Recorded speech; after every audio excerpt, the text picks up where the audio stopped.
Today we're going to go ahead and demonstrate to you one of our brand new items. To my left here, you're looking at one of our sinks. This is going to be a 16-inch wall-mounted hand sink. Okay, this is going to be certified by the health department. You can locate the NSF certification on the hand sink. It is an all stainless steel hand sink. Comes with a drain, comes with the faucet, comes with the wall holder. Okay, which will be placed on the back of the hand sink for the placement that you will need to place in the wall.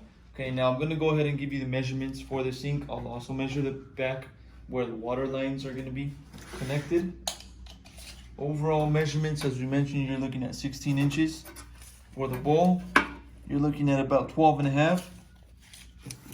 Front to back, 15. Okay, now I'm going to go ahead and show you the back of this hand sink where the water lines are connected. You're looking at about 4 inches from both of those connections on the back. All right, 4 inches. Okay, so this is a 16-inch wall-mounted hand sink. If you're interested in one of these units, go on our website, coolerdepotUSA.com. We'll update more information regarding this unit on the website, including the price for this exact hand sink. You can make a purchase on the website for this unit. Now, if you have any other questions before purchasing, you can also give us a call and we can help you out. Thank you for watching.